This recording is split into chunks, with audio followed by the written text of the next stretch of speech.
happen. You know what he also have to make happen, Mike? You gotta make some breaking news happen.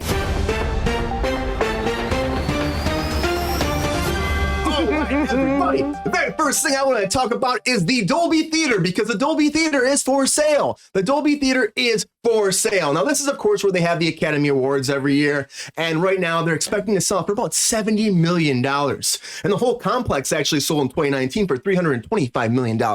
And so now they're going to try selling this off. Now, if you're worried about the Academy Awards, they're still going to be happening there. They have a contract there that's going to go for a long time, so it should be fine. They shouldn't have any deals that's going to affect the Academy Awards being in this venue in Los Angeles. Hasn't been going on for years, but fingers crossed they sell. I mean, I don't know if it's that big of a deal, but hopefully the new owners don't want to try to stop this from happening, because it's like Hollywood is all about the Academy Awards, and this is our venue for it. Big venue. So hopefully that gets picked up. But something that did get picked up was Nautilus. Nautilus got picked up. We talked about this back in August. This show was canceled by Disney, and they had spent enough money on it because they shot 10 episodes of this whole series about Captain Nemo. And it's about the 20,000 Leagues Under the Sea. And we're getting the backstory of his whole life. And they shot the whole thing, and then they scrapped it because they said, well, we're not going to release it now due to the strikes and stuff. It'll take too long. It's a write-off. They're taking a big tax write-off for this, which I think is dumb. It was in the can, and it was done. So why would you not just release it? But they sold it off to AMC. AMC picked it up, and they're going to debut in early 2024. Of course, like I said, it's all shot and ready to go, so it won't take long to pop it up there, and you'll find out what happened to Captain Nemo in the very early beginnings of his life. If you're interested in that, get excited about it. If you're not, but somebody else that people weren't too excited about was Joe Pickett, because Joe Pickett is canceled after 3 seasons at Paramount Plus. Well, 2. It's the 3rd season was supposed to happen, we thought, and then it got canceled. But they started off on Spectrum, and Spectrum had their own original shows, and they were like, oh, this is going to be a big thing. It didn't do too well. Then Paramount picked it up for a 2nd season. They tried it there, and it didn't do well. Captain Nemo's ship, yeah, it was fucking great. That whole backstory, Queen, about all that. But Joe Pickett going away. And unfortunately, if you were a fan of this show, I mean, it went through a lot. Going from Spectrum over to Paramount Plus, you think, oh, this thing has life. It might go someplace else and find a 3rd home somewhere else. But I'm not really sure about this. We'll see. We'll see. Could be exciting for some people. Someone want to find out what this detective's doing in the small town of Saddle String. I don't know. But something that people are excited about is Keira Knightley coming back for a new movie called Conception. Now, this is about dystopian sci-fi thriller. And this is actually kind of interesting to me because it takes place in a not so near future, or not too distant future, my brain, not too distant future of Britain, where the government has authoritative control over how you actually parent your children. And apparently Keira Knightley's character her name character is Rita. She's involved in this whole government, and she believes in this, and she believes in it so much, but then all of a sudden something happens and they get involved with her parenting, and she breaks across the system, and then she tries to find a way to stop it and take it down. So they've been pushing for this for a while. Things like this being announced left and right because the writer's strike is done. But, we'll have to wait to find out more details about this. But this is moving forward. But something that's not moving forward is Fantastic Beasts. Because Fantastic Beasts has been parked, they're saying. It's been parked at Warner Brothers. And this is one of those things that I didn't think it was going to happen. Of course, the numbers kept going down.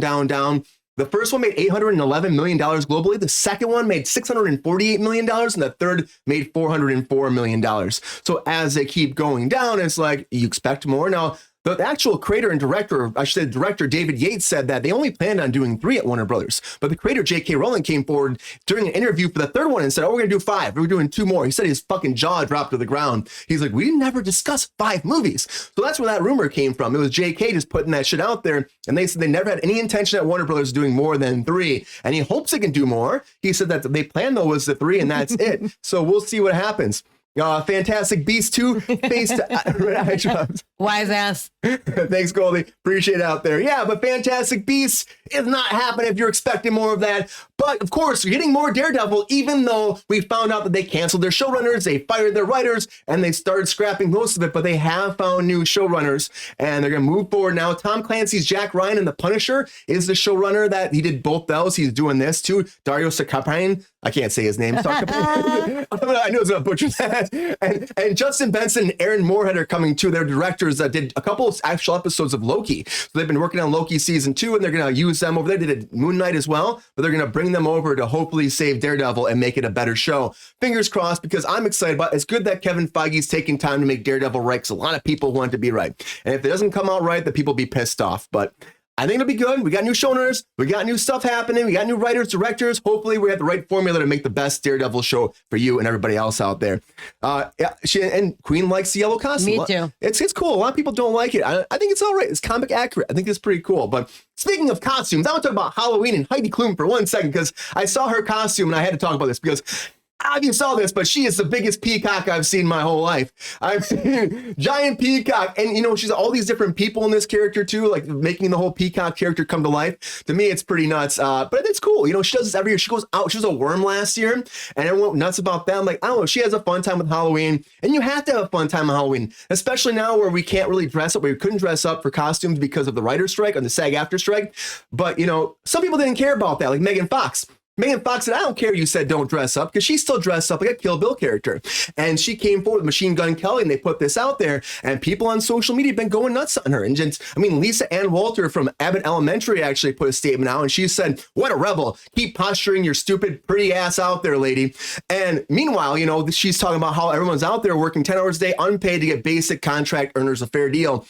And she's out here just gallivanting across the country, not caring about it. Great costume. I like the costume too. But the thing is like, we were told she's in SAG-AFTRA. She was talking about Heidi Klum, not this bitch. Oh, okay. Yeah, Heidi Klum. Yeah, great costume. This is a lot. I think it works with these two, but honestly, there's no point. There's a strike. You shouldn't be dressing up like this, but she gave no regard to that SAG-AFTRA put that out there. And I don't think there'll be any ramifications. Maybe there will. There's been no news about this besides that people are slamming her online. So we'll have to wait and see, because again, we still are in the middle of a actor strike, and SAG-AFTRA is still trying to figure out if we can get a fair deal. Nothing yet today, but they said closer and closer and closer, they said today. I loved yesterday. They said no trick, no treat, and still no deal.